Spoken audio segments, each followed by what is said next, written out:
En 2050, la population africaine atteindra plus de 2 milliards de personnes, soit 25% de la population mondiale contre 15% aujourd'hui.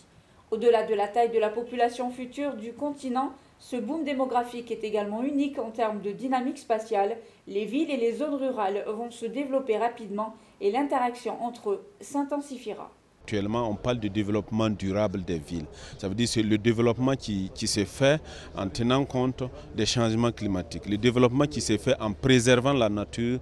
Le développement qui se fait en prévoyant quelque chose pour les générations futures. Donc aujourd'hui, nous pensons qu'en Afrique, il y a beaucoup de villes qui se développent en tenant compte de ces nouveaux concepts. Et nous nous réjouissons.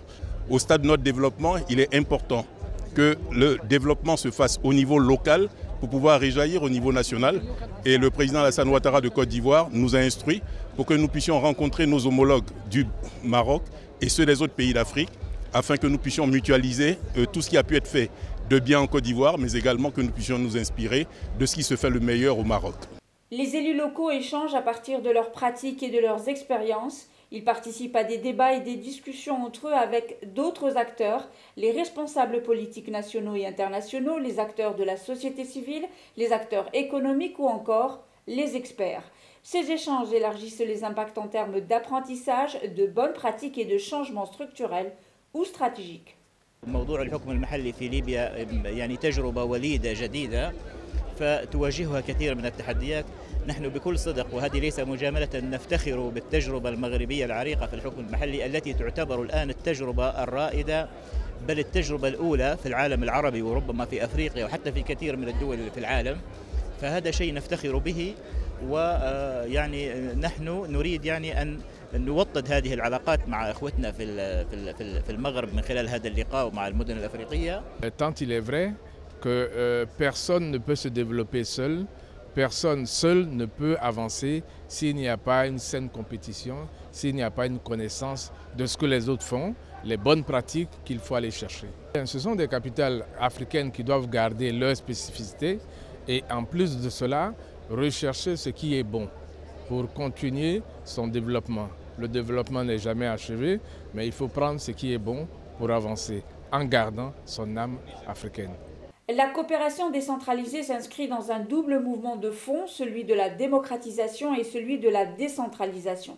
Elle contribue à l'émergence de nouveaux rapports internationaux et accompagne l'émergence d'un nouveau contexte qui associe au système international de nouveaux acteurs.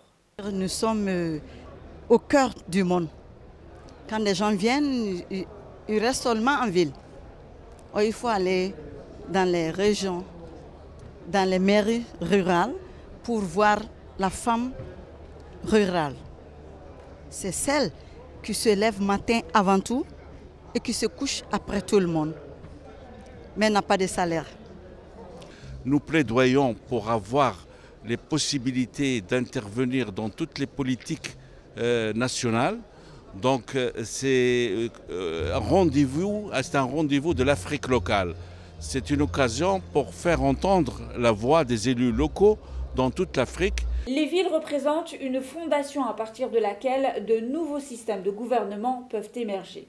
Il faut construire des associations fortes de collectivités territoriales qui sont engagées dans la participation des citoyens, le développement transformateur, la bonne gouvernance et l'unité. Les régions sont à la fois complémentaires dans le développement global du pays, mais concurrentielles également, parce qu'effectivement, chaque région souhaiterait améliorer ses indices, améliorer sa position, être attrayante pour l'investissement, et ça, toutes les régions le veulent. Mais chaque région a quelque chose à présenter, quelque chose effectivement à défendre. L'Afrique locale sera incontestablement au cœur de la nouvelle approche privilégiée pour le développement durable du continent. C'est en effet à l'Afrique et aux Africains de devoir inventer des solutions viables et innovantes et surtout socialement inclusives pour résoudre les questions qui sont posées.